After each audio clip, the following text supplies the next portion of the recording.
Hello there, and welcome to Live Music with Me, a series of music podcasts where we get some of our friends to come on and talk about their gig memories. On today's podcast, our guest was the singer songwriter and head of the farm, Peter Hooton.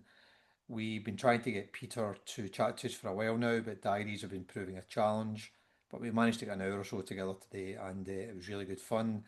Peter was in top form, and we covered a 50-year period with his gig memories, starting with Steve Harley and Cockney Rebel, ending with Oasis, and literally everything in between, including a pub crawl with the Clash in Paris. All good fun. As I say, Peter was in top form, and it's also good to see the Farmer still going strong. New album was out this year, some really nice feedback about it. If you haven't had the chance to listen to it yet and you do like the Farmer or that type of music, it's well worth a listen. It's very good. Anyway, hope you enjoy the podcast when you get the chance to watch or listen to it. And until next time, stay safe. All the best now. Bye. Peter, good afternoon. How you doing, sir? Good afternoon. Yeah, I'm doing fine, thanks. Yeah, Not bad. Not bad for a Monday. it's okay. Yeah, happy Monday. That's next year, I think, isn't That's next year. it? Yeah, Yeah, yeah, we yeah. might talk about that in a second. Good magic. So, are you okay to have a go at live music with me? Yeah, yeah. I'll have a go. Yeah. Some of my dates might be a bit, up the wall, but I'll try my best. Okay, mate. Well, we've all got that problem. So let's see how we go. All right, first one then. Tell us about the first gig that you ever went to.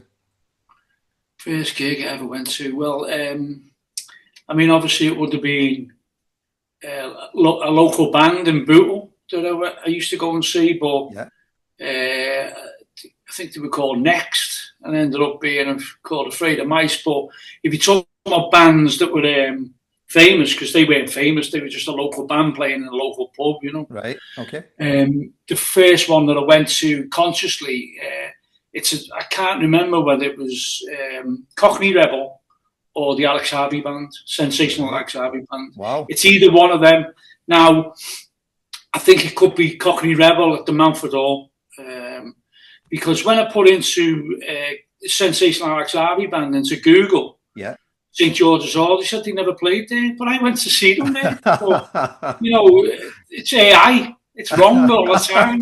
Well, But you go technology, I right? think it was Cockney Rebel, yeah. And And I when was would that obsessed. when would that It have would been have been about? 74, something like that, All yeah, right. So just 74. that sort of first phase of So Cockney yeah, Rebel. Yeah. when I was growing up, I was into all sorts of different types of music, but I was into Bowie, and obviously the next thing was Cockney Rebel. In our school, there was the Trogs and the Greases and the Smoothies and that, but I wasn't in any group. I was like just in the middle, really. So Okay. when I got into Cockney Rebel, all the skinhead smoothie types started saying, "Oh, I've heard that song on the radio," because they started having hits, That's right. Judy T and UDT. songs like that. Yeah. So yeah, it was Cockney. I'd say it was pretty emphatic. It was Cockney Rebel About before 70, Alex Harvey Band. about 74, About roughly. 74, yeah, yeah. Yeah. And where did you say it was? It was in the Mountford Hall, Mountford Hall. Right. in which is Liverpool University. Yeah. All right. And Um, were they good? yeah, it was brilliant. I Yeah. mean, it was fantastic. Yeah, I mean, I loved, Cockney Rebel anyway, and I was Yeah. like, at the time, I was listening to the likes of Genesis because I was obsessed with Gabriel. Right. Thought Peter Gabriel was a genius and Yeah. still is. Still is. Um, and there was also other bands that I was listening to, but it was Cockney Rebel, the first band I wanted to go and see, properly on Yeah. my own record. Yeah. It's one of my favourite live albums ever is Face to Face, Cockney Rebel album. All right. It's brilliant. Yeah. I was I lucky enough don't to. like live albums. We'll talk about that later. I was lucky enough to see him, but I was a little bit down the line. I didn't. I was a bit young for the sort of phase one, but Yeah, I got to see him a couple of times later down, yeah, and yeah. he was amazing. So we'll need to check that Alex Harvey thing. I know he's not here, but he'd be a bit miffed if he's not on the internet. But Well, he's there. um, St George's Hall used to have concerts on now and Yeah. again. It's a magnificent building, and that. Yeah, absolutely. You know, and I distinctly remember going to see them there, you know, but that could have been 75. I went to see Genesis in 75 Right. at the Empire. Yep. I've been to the Empire. And I remember that because I had to queue up for tickets in the daytime. And when my dad come home from work, he said, "You didn't go to school today." I said, "I did." I said, "You didn't?" He said, "I did." He went, "You didn't," because he said he came home at dinner time and there was a can of baked beans in the bin, you know, few soap drops. So he said, "You must have been, your mum hasn't been home. Yeah. So someone's had baked beans," and it wasn't me. So we had to go. There's a queued up in the morning for tickets, and Yeah. got home at midday, and then I might have gone to school in the afternoon or Yeah. went somewhere else, you know, to pretend I was to school. Caught rotten. But I think that was 75. I think that was Yeah. 75. That was. All right, very good. It's a great first gig, Cockney Rebel. I mean, they were, you know, that kind of late glam phase, if you want, gets a bit of a hard press, but Yeah, yeah, some of the best British bands came out the back of that, yeah. and they But were that's magic. 75 one when I bunked off school. It was the Landlines down Broadway All right. gig. Yeah, very good. So that was a year, probably 6 months after Cockney Rebel, you know. Yeah. I thought you were going to say your dad saw you in the queue. So No, honestly, it was like, it was bizarre because, my dad's still alive, like, and he's still sharp, and Yeah. like, but he never came home from work. Yeah. But for some reason, he must have come home from work and seen this tin of baked beans in the bin. You can't, Who's you can't, being here? you can't turn your parents over, Peter. It's just, No, no, it's not easy, is it? Especially if you're like, I don't know, teenager or whatever. So, all Yeah. right, very good. That's a great start. Okay, tell me, what was the last gig you went to? The last gig I went to, it was Oasis at Wembley. All right, okay. So how did that come about? really, well, I went to see. I got a message off the promoter and just said, "Do you fancy Wembley?" So I thought, yeah. And my daughter wanted to go and see them. You see, so Yeah. had she seen them before, your daughter? No, All right. she was That's too good. young to see them. But Yeah. so she wanted to go, and my wife said, "Oh yeah, I'd like to go." So we made a weekend of it. Magic. And I wanted to see Cast as well. Yeah, of course. I wanted to see John Power, like, know John quite well, and good band. So yeah, that was the last gig, and I thought, how was it? I enjoyed it as expected. Yeah, I enjoyed it. I'd seen them at Main Road in '94. Right. I think Alan McGee invited us to that, or the promoter again, Simon Moran invited us. Yeah. I can't remember, but Main Road was a bit more raucous, in terms of the crowd, and it was chaos outside the gig. Yeah, I bet. Because there was, for some reason, I don't know whether it was but there was no police around and that, and Moss Side just descended on Main Road to, and gig goes, as we were in the queue for the guest list, we were getting bricked by,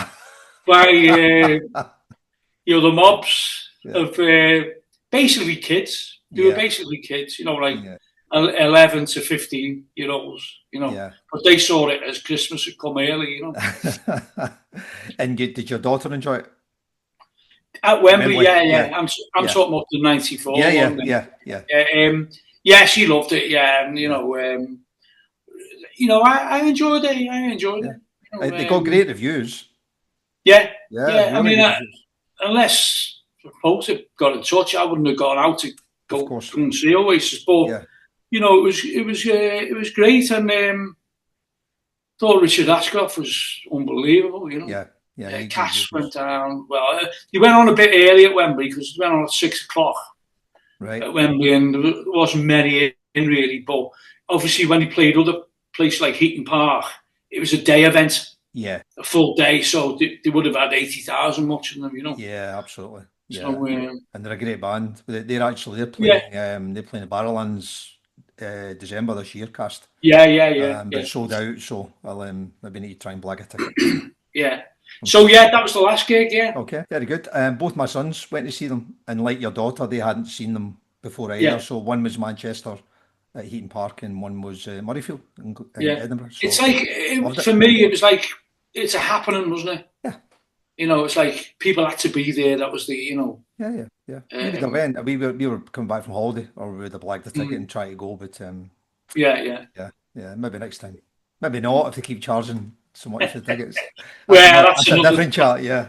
that's a whole other issue. That Absolutely. Yeah, absolutely, mate. Okay, then. So, what about, come back again a wee bit, what about the first gig that you went to with a partner, like a gig date? well, connection with was the real people.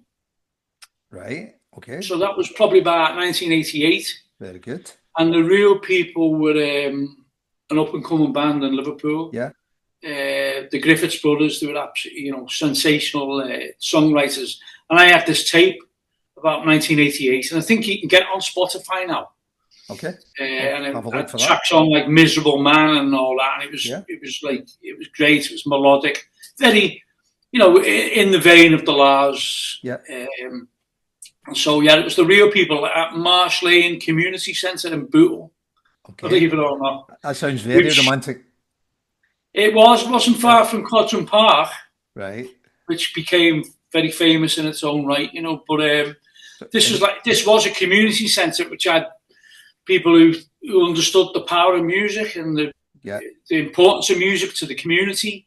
So it was absolutely brilliant, And even the Bunnymen played there, They'd Okay. never played Bootle, and it was like, Yeah. Absolutely. And so yeah, it was the real people, yeah, and like obviously they had a big connection with Oasis, Hmm. but they nurtured them. And about '91, we tried to get them on a support band for the farm. Yeah. No, no, no But joy. we already had a support band called Top, Right. and this band called Top were already on the tour. Yeah. So we had to knock Oasis back. Oh, tough, isn't it? You know Yeah, what, but what goes around comes around. Is that what they say? Yeah, yeah, yeah. And just for clarification, who did you go to the gig with? with my wife, yeah, Your wife. Geraldine. Was that your wife at the time, or became? No, still my wife. No, no, I Still, didn't mean that. I meant yeah, you were, yeah, building up to. yeah. Yeah, I was yeah. going out with her in That's cool. '88, yeah. So yeah, we weren't married then. Right. But yeah, it was. I mean, I used to travel around, trying to see as many real people gigs as I could. Why do you think they never quite broke through? Did they? I think they signed to Columbia, maybe, Right. and I think it was around that time of indie dance coming along. Yeah. Where the Mondays were using DJs, Primal Scream, The Farm. We were all experimenting with DJs, and I think the record company thought we can't get involved in this. We'll have to wait a bit. And they just waited. Mm. They lost that window. Hmm. Yeah, But totally. at the time, they were nurturing Oasis, weren't they? Yeah. And it's on record. Everyone knows about that. Anyone Yeah. in the know knows about that. But it was an interesting period because there was something in Liverpool which I invented called Urchin Rock, and I just What? invented it Oh, because there was what was it called? Urchin Rock. Urchin Rock. Okay. Yeah, and it was. I think Stuart McConey mentioned it on Radio 6 the other day or something. Okay. And it was just basically because everyone was concentrating, every music paper was concentrating on Manchester. Yep. So I was thinking, well, Liverpool band's going to get. So the Urchin Rock bands were The Farm, The Real People, and a group called Rain. Yes. When the Real Brilliant. People got signed, I think they had to withdraw from the Urchin Rock banner. Because the record company probably said you can't be, we've got our own plans for you. Yeah, yeah, But absolutely. yeah, it was to get the enemy to start being interested in what was happening in Liverpool as Yeah, well. yeah, I get that. That's really clever. Complete And invention, but so was Britpop. That true, was invented in the Good Mixer in London, wasn't it? So totally, mate. you know, Totally. it And as you didn't say about exist. the real people, you get that little window, don't you? And Yeah, well, you know that more than anyone, I guess. It's just, do you get through it and away you go, or do you miss your yeah. turn? It's my mate, like, the guy we started all this with, McD. He lives literally over the Garden Wall from me, and he was the manager of Whiteout Oh right, when yeah, they were touring with yeah, Oasis, and yeah. They they had were big they were expectations, wasn't it? huge, co-headlining, went to Japan together, a Yeah, whole yeah, bunch of stuff. And again, just that sort of, Oasis went with Creation, I think, yeah, and Whiteout didn't, and yeah, bang, yeah, yeah, Oasis just went. It's yeah. There's not much in it, I don't think. Well, and Oasis weren't really a creation band as such, were they? But No, they weren't, no. Alan McGee said to our bass player, Carl Hunter, at the Loch Lomond, did he play Loch Lomond about 95? You did, that's right. And he went up to Carl and bought him a drink, and he said, well, what's that for? He said, that's for Oasis. He said, I was watching what the farm were doing, And he saw that we started as an indie label, and we were out selling, major labels, in the record industry. Yeah. And he saw, how we were dressed, what we were into, and it was football and music, and I think Alan McGee, he bought Carl a drink for that. Very good. Yeah, I bet he's not done that often. I don't think he has. No, I bet he hasn't. No, he's very kind to us when we played in he had a little Welsh church in the middle of Wales, and he had a little venue there, and we went down, and John Power played it, we played it, and a few other people played it, and he was, bought us meals, bought us drinks. He was great. Happy days. I didn't know that. Didn't know he had a Welsh church gig. Yeah. Until the local council objected to the noise or something like that. Well, they will, won't they? What they like. All right then. What about a bucket gig in the past that you wished you'd got to? Do we wish I'd got to? Yeah, a gig. Famous gig or one that. Thin Lizzy at the Liverpool Stadium. Right. I was hoping to go to that, and I never quite made it, And what was that kind of Live and Dangerous time about that time, or? It would have been, mid-70s, right. But I'm not too sure exact dates. But I'd started going to a couple of concerts, Yeah. And so I thought I'd love to go see Thin Lizzy, and either it sold out, or I don't know, I couldn't get to it, But and what was it attracted you to Thin Lizzy? Was it the dual guitars, or was it Lynott, or what was it? I just loved Phil Lynott, Lynott or Lynott. Yeah. I just loved him, and I just thought it'd be a great gig, And the Liverpool Stadium was a boxing stadium, but they used to have gigs on, and Hawkins used to play there, Led Zeppelin played there, Black Sabbath, Bowie played there, loads of different groups played there. So when Thin Lizzy come on, I just thought, I'd like to see that, because it was a bit before, just a little bit before punk. Okay, right. But, so 76. But, it was, like I liked the sound of them, Well, they were quite punky, weren't they? Really, in their own way. Yeah. That kind of attitude and stuff was pretty punky. Yeah. Didn't really care. And did you ever get to see them?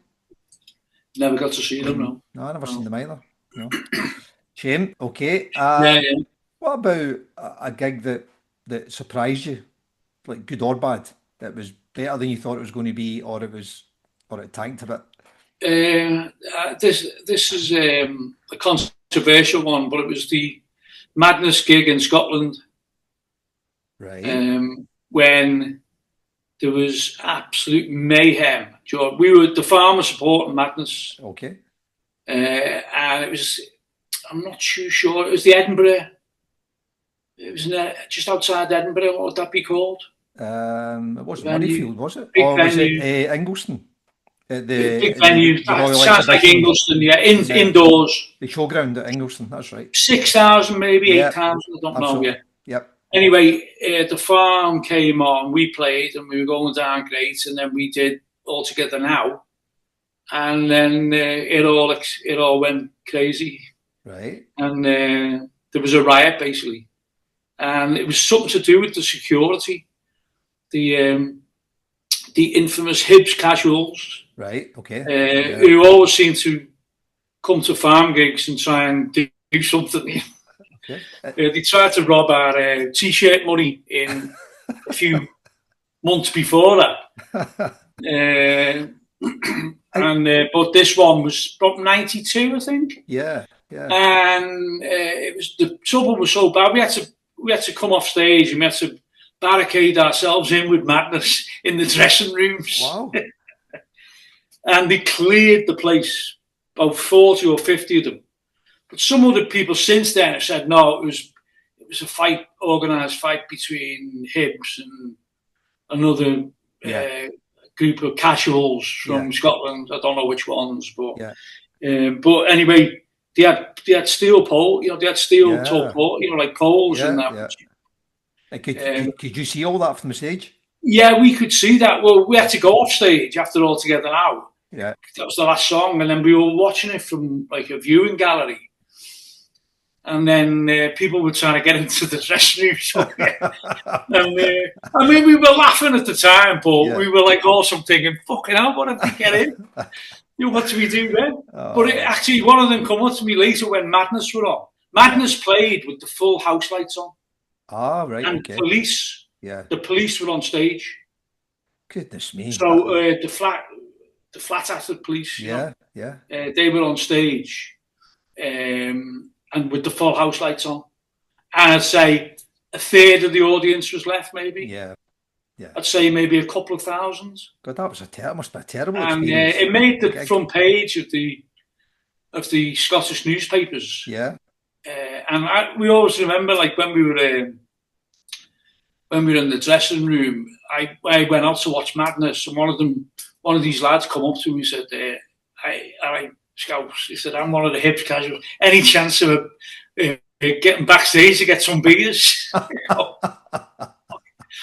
But it was absolutely crazy, and the security, we saw them getting debriefed afterwards, and we said, "Don't let anyone know what happened. Don't let anyone. And if the press get in touch with you, don't let anyone," because they're obviously afraid of the venue getting a bad reputation, absolutely. Yeah. But I'd say it was Clockwork Orange. Yeah. It was ultra violence, and like Madness were not, they'd seen a lot of trouble in the past. Yeah. Absolutely. And everyone was like, this is on a different level, Right. This is a different level, Did you play again with Madness?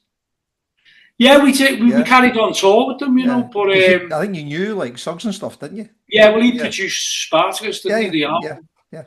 So we played with them again, and we have played with them a few times in the last, few years as well, That was the most surprising gig I've ever been. It was, and it's a funny venue. That, I mean, I've been to some good gigs in it. I actually saw Teardrop Explodes get bottled off in there as well. They were supporting Queen, of all people, and Julian was being particularly, Julian. And I think eventually somebody hit him with a bottle. And I've seen trouble at concerts and that, but I mean, when the Jam used to play at D-side, which is North Wales, really, just on the edge of North Wales. Lots of people from Liverpool would go, but lots of people from Manchester and North Wales would go, and there was always mayhem, And so much so that Paul Weller-Staggs used to have to come out sometimes and go, "Look, if you don't stop fighting, there'll be no gig." But the Edinburgh one was on a different level. It was like excellent. Doesn't give us a good name, does it? That's Hib supporters for you, to be fair. Yeah, well, they don't get out much. I mean, I know Evan Welsh now. Like I know him quite well, but I mean, I don't know whether he was actually, Hibs. One of those Hibs fans. He wouldn't have been there, obviously. Then he was writing stuff and that. But he was, But I mean, Trainspotting was only a couple of years after that. Yeah. But that whole Leith Casual thing was, was pretty rife at the time. Yeah. Happy days. You got to blame Liverpool for that, because Aberdeen Casuals were the first, weren't they? Yeah. Because they played Liverpool in 1980 and saw what all the Scousers were wearing. Yeah. And that's gone down in history, and it was in the book about Aberdeen Casuals that's how they got it, from. So it's documented, and it's well known that, Okay, so it's Liverpool's fault, right? Yeah. It's always our fault. You said that, right? Not me. Right, I'm just checking back in. All right. Okay, that's an interesting gig. Did you ever have a ticket for a gig, but you never got there? Say that again. Did you ever have a ticket for a gig that you didn't get to? No, I can't. No, but it was one that I wanted to go, and I was offered a ticket, and my mate had the ticket for me, and I never got round to it for whatever reason. But it was Bob Marley at D-Side Leisure, and for some reason, I couldn't make it. I might have had something on, but it was D-Side Leisure, and I just thought, I don't really like D-Side Leisure as a venue. I'll see him when he comes back to Liverpool. Yeah. And of course, that was 1980, Yeah. and he died in 81, didn't Yeah. he? Yeah. So I never Oh. got to see Marley. But the lad, he bought me a ticket, Oh. and something was going on either. I can't remember what it was, but I thought I'd rather see him at a Liverpool venue, Yeah. No. Well, yeah, you would have done, but as you say, you never get the choice. So. Every time I've been to D-side, there'd been absolute mayhem, so I didn't want to go. Because, I mean, I knew there wouldn't have been with Bob Marley, because everyone would have been smoking spliffs and that, but, Yeah. True. I just didn't like D-side as Right. a venue, No, I don't think I've What a been there. mistake that was. No, I've been to a couple of gigs around there, but I don't think I've been to D-side. So. What a mistake. It's an ice rink, Yeah, that's right. Yeah. I think, Yeah. and it's a great big empty, soulless place. So, Yeah. I mean, I was just thinking, he's bound to come back to Liverpool, and play, like a festival in Liverpool or something, Yeah. I'll see him next time at a place I want to see him in, Shame. I Absolute terrible decision. never seen him either, mate. You're right. But I had a ticket to see you two way back in the day play a small venue in Glasgow, and I wasn't feeling well at all. Yeah, But I could have went, that way, yeah. and I never gave my ticket away, and Yeah. it was amazing and stuff. And I've never seen them. Yeah, I Just, went to see them in Liverpool.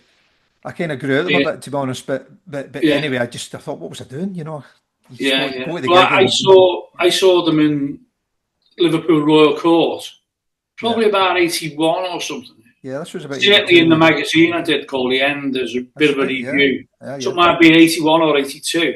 yeah. And it was 2/3 full. It wasn't like, it No, wasn't sold out or nothing. And it no. was like, we enjoyed it, but, it was before all them big hits that they had. Yeah, no. Just as you say, you make decisions, and you need to live with them, don't you? Yeah. What about best support act you've ever seen? Um, Best support act. Uh, I don't know. Probably Madness playing with the Specials at Eric's. Ah, right, okay. So yeah, that's right up there. Yeah, I bet. The Justice Tonight band Oh, playing. oh yeah, you're right, okay. Skull Noses, we were the Yeah, support band for them. yeah, okay. And Like that you, was, Mick Jones, Pete Wiley, and the Farm. yeah. But obviously, I was in it. So, but when I wasn't on stage, I was watching it and thought, this is Yeah, unbelievable. it's great, yeah. It's a great get together, that, isn't it, really? What was Yeah. the Specials and Madness one? Was that must have been what, late 70s or something, was it? Yeah, Yeah, 79, probably yeah. 79 or just before Eric closed. Eric closed in 1980, so 80, right. would have been maybe 79. Yeah. That'll be Unbelievable. But hot and sweaty, I guess, was it? sorry, Hot and sweaty, I'm guessing. just Yeah, crazy. I mean, I yeah, saw some gigs in there, and that was right up there. But I mean, the undertones I saw in Eric's as well, and yeah, so Wayne County or Jane County, I don't know which yeah, one he yeah. was at the time, but saw some fantastic. But I think Madness with the Specials, yeah. Yeah, that sounds brilliant, mate. Absolutely brilliant. And did you ever get to a gig and then miss the last train or bus home? Um, yeah, yeah. Let's see. Um, let's see. I'm guessing there was a Oh few. yeah, I think Howard Devoto at the State Okay. in Liverpool, Yeah. and I think he was either came on late or whatever, but the last trains and buses had gone. Yeah. But he was brilliant. I mean, I loved Magazine anyway. Yeah. So this was after he left magazine, was it?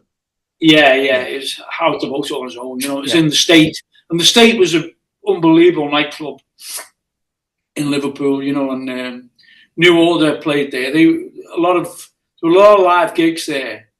New Order were the first group to play there, and I Yeah. saw Howard Devoto, saw big audio time. It's so divine there, Okay. and but it was like a warehouse.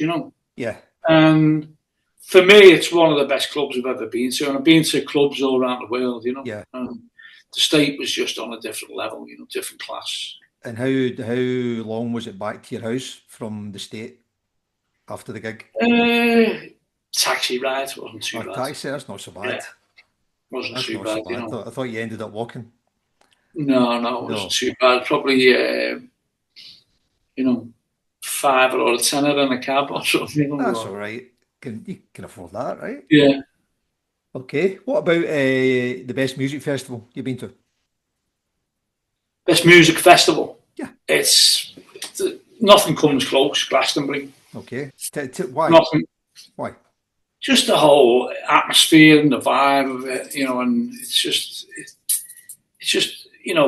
people go there on say on a Tuesday or Wednesday, come out on a Monday, but it's 5 days of bliss, of Yeah. like never seen any aggression there, and everyone, people say excuse me and sorry Yeah. about if they bump into, it's the perfect festival for me. I mean, I went in the 90s, and I know people say, oh, it's gone.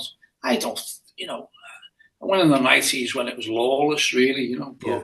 but to me, it's still the best place in the world. Yeah. Have you played there as Those, well as being a fan there? Have you played? yeah, we Yeah. played there. We played there in 2024. The fan Okay. played All there, right. but I think we were offered there in the early 90s, but we Yeah. were on tour in America, I Yeah. think, at the time, so we couldn't do it. But then this year, I went down and sang in like a dance tent. Yeah. So we did groovy training all together now in a Ah, very dance good. tent, I think I seen all together now. yeah. Yeah. So yeah, it's a magical place. Yeah. It is a magical place. Never been. Who's been, everyone says that. Everyone. Yeah. Is it a young person's place? You need to be young to get No, there? it's all No? ages. It's all No? ages, and they've got like Strummerville on the hill. Yeah. It's Yeah. it's just it's a city of entertainment, Yeah. and you can't. People say, "Oh, we don't like the headliners or whatever." It doesn't matter. Right. There's so much to do. It is like when you overlook it from the hill, Yeah. and you see it is a city of entertainment. Yeah. It's And it's wonderful. like, it's you could spend a year there. Do you know what I mean? Trying to go to different. It's too much to pack into 4 or 5 days. Really, Yeah. but you just got to try and choose. They got an app now, Classically, so you try and choose the times on where, because you'll miss out on some of them. Of But course. Yeah. yeah, Yeah. I will get at some point. I'm a big Billy Bragg fan, and he's there yeah, most years. He's got his own little area as well. Left field, I he's think. got the left field, yeah, Yeah. and he was the one invited us to do the left field, so we Ah, did that. right. Very good. And who was on after us? Bob Villan. Ah, was he? And then Okay. he was asked to go on The big one stage, of the yeah. main stages, not the main stage, but I think it was the West Holtz. Right. It was the West Holtz with Kneecap. Yeah. So I went to see that this year, Uh-huh. and very interesting. Yeah. But at the time, I just thought to himself, what he was. I think he got carried away. I think, Yeah. but since then he's still adamant, isn't he? He's doubled down, yeah. He has. should Yeah. he should have just said fuck the IDF rather than kill the IDF. Do you know what I mean? It would have been. There's a subtle difference, of course, There is, yeah. but There I is. think I was thinking, oh, that's it. Yeah. It's a bit It's gone tight. too far there. Well, at least he stands for something, right? A lot of people Yeah. don't. So, fair play to him for that. What would be the furthest that you've travelled to go to a gig? When we, probably not involving the farm. You mean Yeah, as a fan. as a fan? Yeah. It would have been Paris. See the Clash Ah, okay. in 1981. So when Liverpool won the European Cup in 1981. Yeah.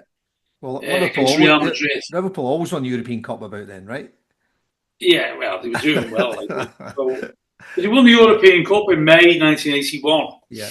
And we all went over to Paris, and we had a great time in Paris. But I never saw any of the sights I wanted to see. Yeah. I never went to the Louvre. I never went to the Palace of Versailles. I never, went up the Eiffel Tower or Yeah. never did anything like that. We just went round bars and looking for Adidas trainees.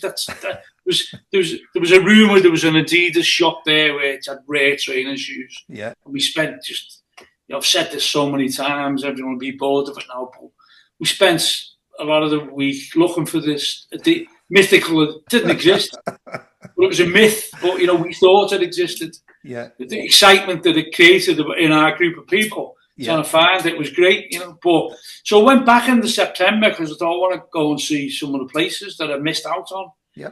And I found out a few weeks before the Clash were playing with The Beat and Wah. Oh, wow. That's a lineup, that. So 7 nights at the Mogador Theatre. I remember that 7-night thing, yeah. 7 nights, and I've got the backstage pass here somewhere. Go on then. So I went down to the. Can you see that? I can see that, yeah. Like that. The Clash. Very good. Backstage pass. Yeah. Theatre Le Palace. So I went to. Thought I better go to the sound check and see if I can get a ticket or something. Went down to the sound check and just the gates were open at the back and it was access to the stage. So I was going into the backstage area, and this fella said, who do you want? And I said, I'm just looking to see if I can get a ticket. And he said, where are you from? I said, Liverpool. He went, so am I. I said, well, what are you doing? He said, I'm the Clash's tour manager. All right. And he said, who do you support? I said, Liverpool. And he said, so do I. How many tickets do you want? And that was it. I could have got into the 7 nights. I only went to 6 of them because I went to the first 4, then I missed the 5th because I wanted to look forward to the next 2. Do you know what I mean? I didn't want to. Do you know what I mean?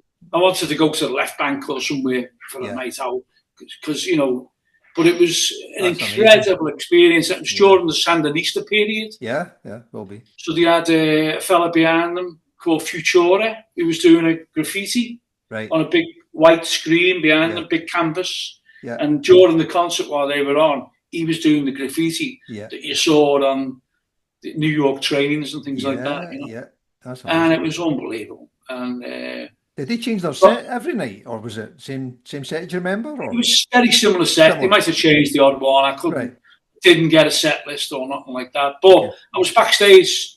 I almost got adopted by them. Everyone thought it was with Pete Wiley, I think. Yeah. But I didn't know Pete Wiley at the time, and everyone just presumed because of some Liverpool. Yeah. I was with him. So when this Bob Adcock, who's still on Facebook, by the way. And he'd been a tour manager for the Mersey Beats. He'd been a tour manager for Cream. Been a tour manager for Led Zeppelin, Black Sabbath, and a whole list of the who's who of. And then by 1981, he was the Clash's tour manager because he must have been one of the best in the business, Would you say Bob Adcock? Adcock. Okay. ADCOC. I'll tag him in. And he's on Facebook somewhere. Yeah, I'll find him. And he was absolutely different class. And I think obviously it helped that I supported Liverpool, but the Clash, I was backstage most nights, on once occasion I was there, and the spread, I'd never seen anything like it. It was like a spread you see at weddings, but like really, fruit and bananas and all sorts of things, And one night I was getting stuck into a banana when the Clash came in. And I went, sorry lads. And Joe Strummer went, sorry about what? We're the Clash. You have what you want. Yeah. That's what he said. And were they still pretty tight at that point? Because obviously, Combat Rock happened, and then they kind of fell away. Seemed pretty tight, And after the last night, on the 7th night, there was like a load of punks and wastrels from Paris hanging around at the stage door. And Mick and Joe had said, we're going to a nightclub. So they all followed them, And they wouldn't, Joe Strummer wouldn't go into a nightclub, or Mick wouldn't go into a nightclub unless they let everyone in. About 4 places knocked them back. Right. Nightclubs in Paris go, we're the Clash, and we've got an entourage with us. And it's probably about 50 people. Right. And they go, the Clash can come in, no one else, and okay, we'll go to the next one. Yeah. So they let everyone in. Oh, well, that's And I some just story, thought, that. you know, Brilliant. that Stummer, that epitomises Stummer. Absolutely. And Mick Jones and Paul Simon and Topper at the time, you know. Fantastic. It's a great story, mate. I mean, that's worth a podcast on its own. Yeah, it is. I Isn't mean, it? and Isn't like, it? it's just, I mean, you know, Wonderful. it was like, at one stage, you know, I was thinking, when are they going to get in somewhere? You know, it's the fucking Clash. And they're getting knocked back, but it's because of all the punks with them from Paris, and they were dressed. A lot of them were still dressed like punks, even though it was 81. Yeah. Some of them still had the bondage gear on, you know, and you know, it wasn't like what was it like in London by 81. You know, they were still archetypal punks. You know, fantastic. Because the Clash were dressed in, you know, like, you know, they had the combat rock type gear on. You know, you know. Camouflage, you know, that type of stuff, you know. But yeah, it was for them. I just thought, you know, because you know, Stummer at, you know, by doing that, Stummer and Jones, and who seem to be leading the entourage, you know, they're making a statement, aren't they? Of course, yeah. And we always tried, when we were in the farm, we always tried to emulate them, you know, in that response, you know, and that, you know, getting people in or staying with people after gigs and that. Don't act like the star, you know. Yeah, and you know, doubling back, you mentioned earlier on, and I know the Jam were very much like that when they came through. Yeah. They let a few hundred into their sound checks every day, and he did. the lad who did the N magazine with me, Phil Jones, had met in Liverpool, and he said, "Oh, we're in Manchester tomorrow night. Come, I'll get you into Manchester." Yeah. So we all went in a minibus, and when we couldn't see well, you know, or Phil Jones, his name was the lad who did the End with me. Yeah. Couldn't get his attention, and Weller just got into the stage door because there was a big crowd outside. Yeah. So we never had tickets, and then it was chaos outside because we got sussed out as being from Liverpool, you know. Oh. So there was there was a bit of trouble there as well. Oh, I bet there was. Yeah. This is like, it's like a sub agenda, isn't it? Like, well, it was dangerous going to Jam concerts in those days. It was like going to football matches. Glasgow was the same. Jam did attract. The Jam were the only band really who attracted. I mean, Sham '69 before it, but that was more of a skinhead period, wasn't it? Yeah.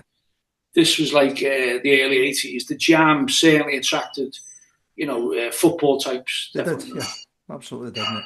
All right, that's magic. We're rattling through these, enjoying them. Okay, so you mentioned Thin Lizzy earlier on, kind of, you know, a gig you wish you'd went to.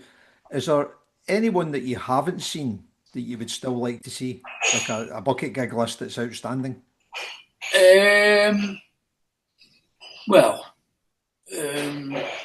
Talking Heads. Talking Heads. Yeah. All right, they were close to getting back last year. They were close to getting back, never quite did, but. I saw Devo in Liverpool, so I've just seen the documentary on Devo. It's brilliant. I heard that, yeah. Documentary, but I went to see them in Liverpool, so I've seen them. But Talking Heads are a good show. Have you seen David Byrne at all, or Tom Tom Club, or any of that stuff? No. David Byrne. Yeah, have you seen him solo? We played with him in. We played with him in America. Right. We were on the same bill as him in America. Yeah, Talking Heads are a great show. Yeah. They were close with that Hall of Fame thing that they got, and they played together, didn't they? And you know. Yeah. Who knows? He's from across the water from me, David Byrne from Dumbarton. Yeah. I know, it's a weird one. All right, cool, like that. So what about the band or artist that you saw the most? It's going to be either the Jam or the Clash, one of those. But obviously, because being on tour with Madness, I've probably seen them the most, you know. Yeah. But as a punter, probably the Jam or the Clash. Yeah. All right. I wouldn't know which way. Possibly the Jam, but there again, that's 6 nights. Of course, in Paris. Yeah, you know that'll help. I always remember the Jam charging £5 in Liverpool, and in '82, and every other gig was like £3 or £3.50, and everyone going crazy about it. Right into the end magazine, Yeah, I remember the end. Yeah, But but they were worth it, right? So of course, yeah. yeah, fantastic. Okay then, so okay, let me ask you one about your own band then. So this is a hard one for you. What would your own favourite gig be with the Farm? Favourite Or gig, or yeah, any gig really? probably Ellen Road is up there. Ellen Road, we played with the Happy Mondays and the Lars and Stereo MCs, Northside. But I'd say in terms of what was happening at the time, it would probably be the Astoria in In London, London, yeah, just before Christmas 1990. So Altogether Now had just come out, yeah, and there was a fella called Charlie Chester from Flying Records in London. He was promoting it, and we didn't go on at a normal gig time. We went on a lot later, yeah, and it was like the hip London hipsters were there. yeah, It was like the beautiful people of London, yeah. and I suppose that was one of my favourites. But also, we played with the Stone Roses, the Justice Sight band, and the best setting for me was we played at Roman Amphitheatre in France, in Right. Lyon, Okay. with the Stone Roses, and that was the perfect setting. Yeah. You know, Yeah. That Astoria gig, I think there might be some of that on YouTube. I think there might be. Yeah, I think you see the kids on stage at the end and quite a lot of that Possibly, I stuff don't from. think the kids were there at that one because this was in London. So, but you do see a lot of snow. We didn't even know it was happening, but loads of snow came from Right. Yeah. Yeah. Jordan Altogether Now, and it was Yeah. like Christmassy, and Okay. Very good. at the time we could do no wrong, Yeah. and we'd done it all ourselves. We'd done it on a DIY on an indie label. Yeah. Well, it probably mattered more to you, I guess, doing it that way. Yeah, well, it was Like very it's enjoyable. like anybody that's self-made, isn't it? You learn the hard way, don't you? So Yeah, it's yeah. fantastic. But we ask this one occasionally, so feel free not to answer it. So is there a gig that springs to mind where it wasn't the best gig you ever done? It's maybe it didn't quite work out, or something happened in it, or What with the farm, you with mean? the Farm, yeah, Oh as a God, performer, that's an easy one. gone in. The Redskins in Birmingham. Okay, Uh, and why? we played with the Redskins, and it was just like we took a coach down, Yeah, and it's the last coach we ever took to anywhere because there was mayhem. And was that just a clash of cultures and stuff down there? Or? yeah, well, I think a lot of I don't know. It was I just think it was the Redskins were very political, Yeah, and like and the very fact there was a coach there from Liverpool.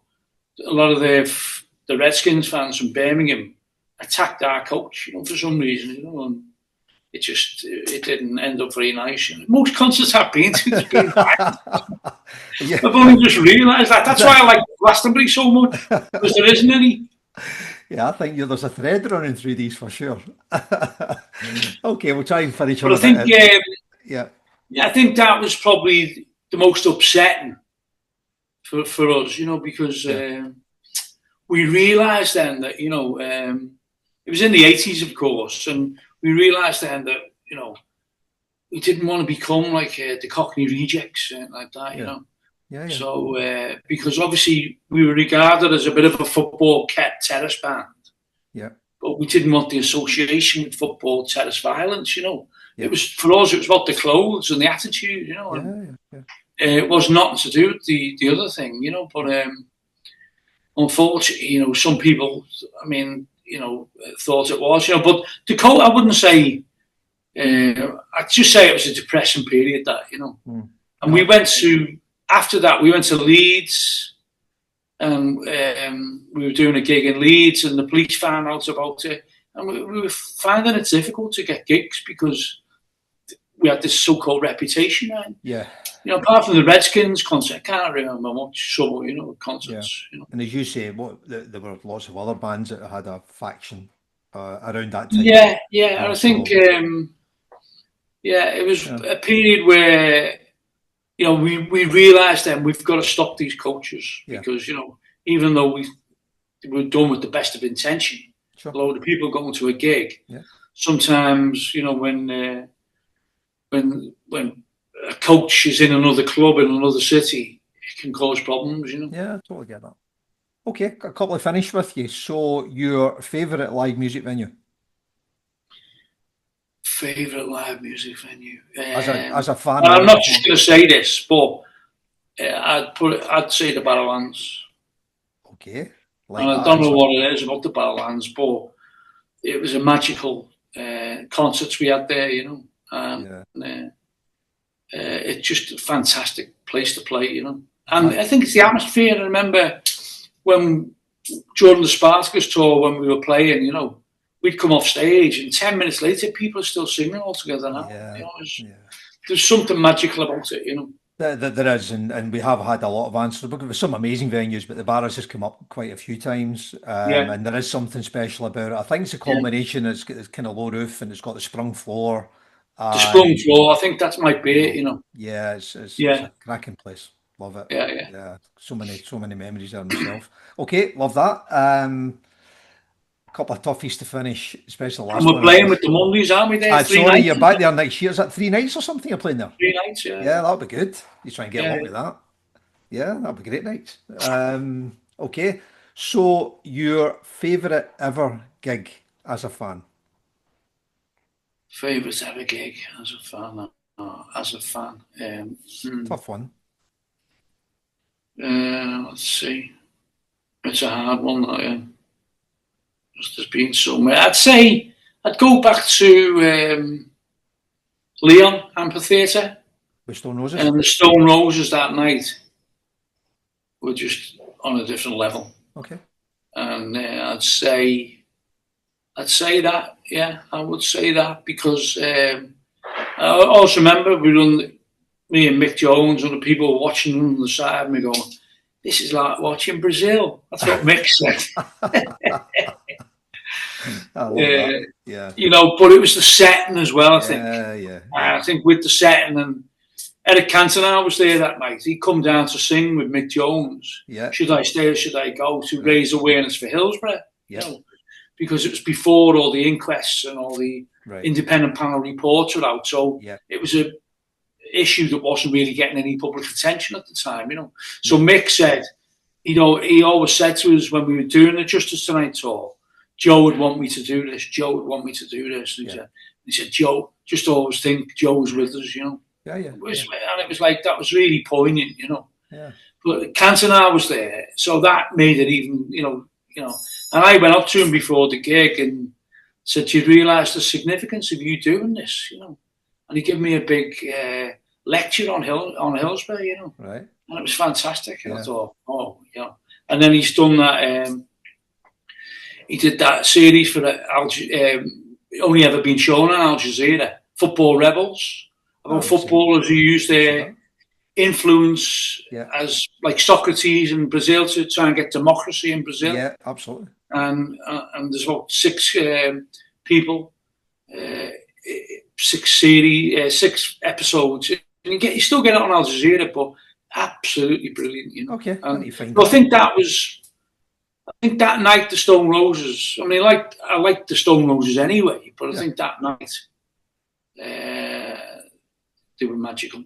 Okay, I like that. That's really good for a whole bunch of reasons. And Alan, I'm interested in your answer to this one based on your comment from earlier. So we always finish off with one live album everyone should own a copy of. Yeah, well, as I say, I don't like live albums. Okay, and is that an absolute position, or are there exceptions to that? Well, apart from, let's say Johnny Cash, the live album, is it Folsom? I don't know. Is it Folsom? Yeah. Folsom Prison, yeah. Yeah. I'd say I've listened to that. I think this is brilliant. Because of the atmosphere and stuff like that. Yeah. And like just the whole thing about him doing prison. And I went into Hooton prison a few years ago with Billy Bragg. Okay. The Jail Guitar Doors. I remember that. Gig. We did that. And we did that. So Johnny Cash. Yeah. Any recordings of you, Billy, playing? Sorry, Any recordings of you and Billy playing at the jail? I don't think there was. No, it No. was very. But we felt we were in. We felt we had Johnny Cash in our minds when we were singing it. You know. Did you do a cover? Cash Um, cover? no, I don't think we did. We No. just did a couple of farm songs, and Billy did a couple of his songs. Okay, very good. That's good. Great answer. But it was a great occasion. Yeah, it would have been. And the Cash album's fantastic. So we'll stick that on the chat. I'm sure there'll be a few people who'll listen Yeah, to that one. There you are. So we've pretty much covered everything off. How was that for you? Was it okay?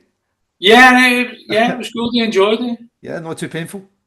Yeah, no, I enjoyed it.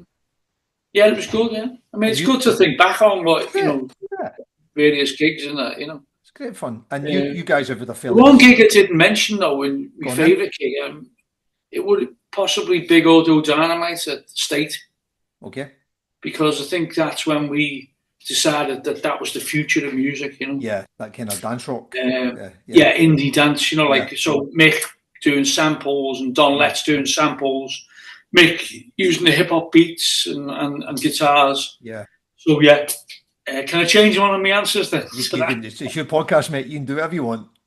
Yeah, but yeah, You can have two. Okay, that's yeah, yeah. certainly, yeah. I'd pick that up there with the Roses. Yeah, Perfect. And I joined the two. Yeah, you've had a pretty busy year, haven't you, with the new album out and yeah. The yeah, new album's out and it's gone down brilliantly. Like, yeah. There's some great feedback. Yeah. got some great reviews. And we're just working on another one now. And then we've got the Mondays tour next year. Yeah.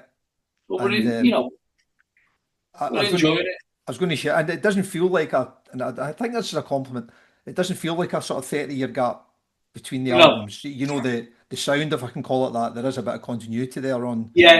yeah. You can still tell it's the farm. Maybe that's You because of can. my singing, but Yeah, you certainly can. a different. There's still pop songs. You see. Yeah. No, I totally. mean, No. we loved. I haven't mentioned, but we loved XTC. Oh, And we loved legends. all that. And Yeah. we loved Orange Juice. I absolutely adored Aztec Camera. Yeah. And Roddy Frame used to come to a lot of the gigs in 1990, 91, Yeah. where we were playing with Big Audio and that. Well, I don't know what happened to Roddy, but one of my favourite bands, which I didn't mention because I never saw them. I saw Paul Buchanan, the but I Blue didn't Nile. see the Blue Nile. Yeah. But Paul Buchanan doing the Blue Nile at the Philharmonic in Liverpool was Liverpool. unbelievable. I bet. But Yeah. it wasn't. I don't think it was Blue Nile. I think it was Paul No, Buchanan. that's right. Yeah, they didn't. They actually didn't play a lot of the Blue Nile. To be fair, Mm. they were more of a studio band than a Yeah, live yeah, band. yeah. So But those Blue Nile, Aztec Camera, Orange Juice. I mean, that's kind of our sweet spot coming from the west of Scotland. yeah. We just saw Edwin Collins has just done a sort of farewell tour. Yeah, I saw that. Yeah, yeah. Yeah, I was so Well, our emotional. bass player Carl is very close to Edwin, Yeah, that was and wonderful. his son went up to record with Edwin as well. Wonderful. Yeah, very emotional. Jay. So yeah, it was. But yeah, Edwin Collins as well. I mean, there's so much. So many. Yeah, I haven't mentioned they're there. I love that. yeah, And I went to see them live. They're fantastic. But is maybe me top five rather than me best. Maybe do another one on top fives. We'll do that. Yeah. I was just a PS to finish off. So some of the questions we asked. So one of the questions about bucket gig list that you're still hoping to go to.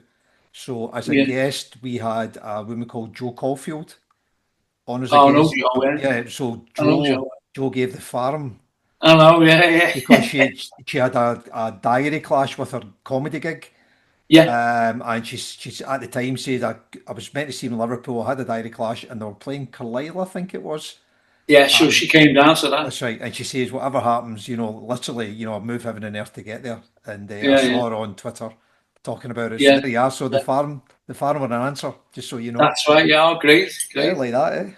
Yeah. Okay, nice way to finish. So Brilliant. that was live music with me, Peter Hooton. Thank you very much for your time, mate. No, it's been a pleasure. Thanks a lot. I like your bookcase with Joe Strummer. Oh, there's It's stuff always there, mate. inspiring. Yeah. Well, you got to pass it on, mate. Absolutely. All right. Peter, thanks again, mate. Take care. Thank you. Yeah. It's a pleasure.